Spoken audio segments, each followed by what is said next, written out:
Alright, today I'm changing out the thermostat on my Chevy 2000 Blazer. I got this Hypertech thermostat from autopartswarehouse.com. It should be pretty straightforward, but we've got to remove a couple of pieces to get to it.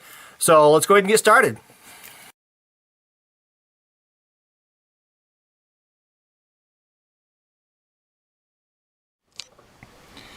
Okay, the first thing I'm going to do is remove this throttle body air intake. I'm just going to loosen up this band clamp and remove this thumb screw in the back.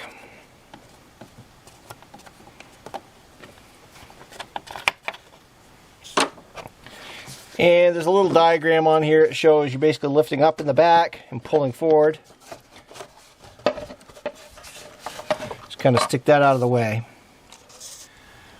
Okay, next I'm going to remove these two 10mm nuts. What we're trying to do is get to this thermostat housing, which is right here, and we need to be able to pull up on this, so I'm going to remove these next. And you'll want to have a container to put the nuts in.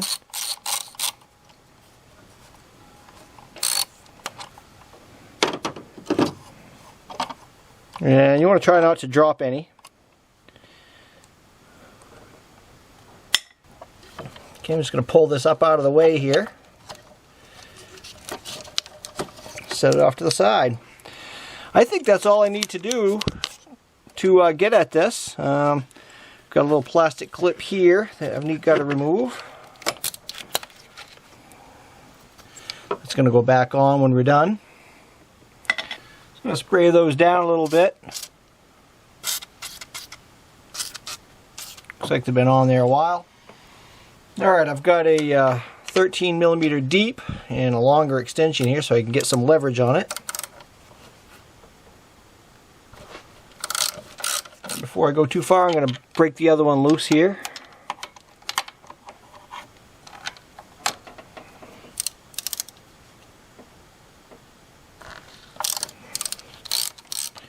And again, you want to try not to drop anything. Looks like the studs are coming out actually with these.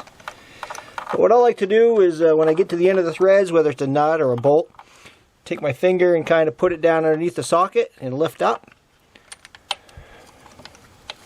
That way if it does drop out, my fingers are under there.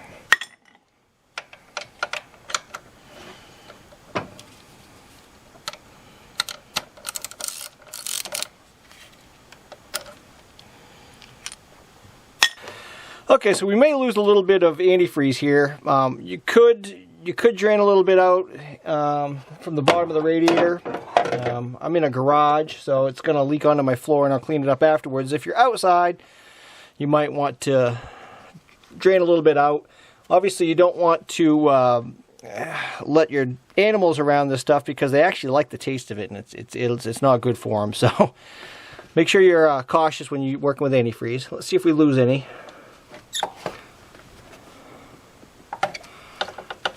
Hardly any at all. I'm just going to reach under here and grab the thermostat. Okay. So there's the old one. And notice how it came out, so you can put the new one in the same way.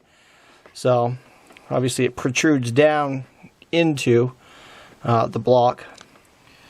Okay, I'm just going to take a clean rag and clean up around each side. When we put it back, it has a good seal. It's not like the old ones where you have to actually scrape a gasket off, because it actually has like a rubber O-ring instead. So if you get a thermostat and you're looking for the old style gasket, it's not going to be there. This is what you get. It drops in like this.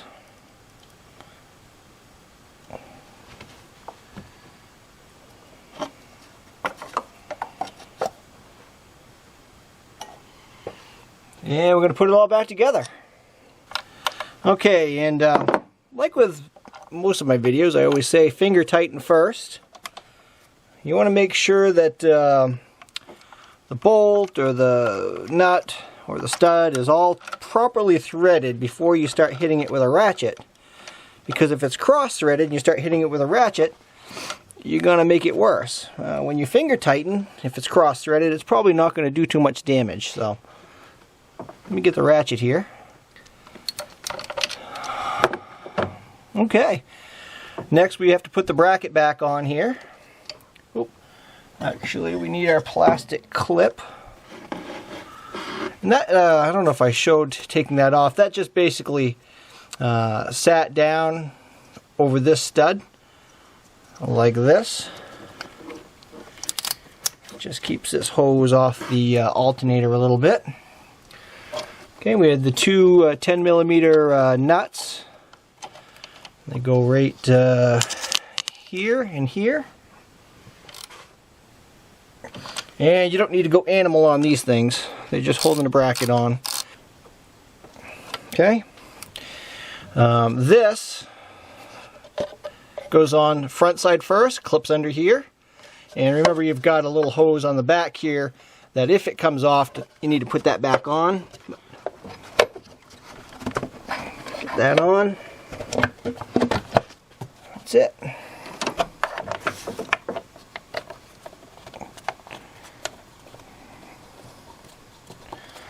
Okay, what we're going to do is tighten this down. I'm going to test for leaks. I'm going to let it heat up. Watch. See if it leaks. If it does, I'm going to tighten it down a little bit more. The thermostat housing. So hopefully this video has been helpful. Big thanks to autopartswarehouse.com for the thermostat. They have a great selection of parts at outstanding prices. I get an email every couple days with great discounts, so go ahead and check them out. Sign up for their mailing list. If you have questions or comments, please leave them down below. And if you like this video and you want to see more, give me a thumbs up and hit that subscribe button. Thanks for watching.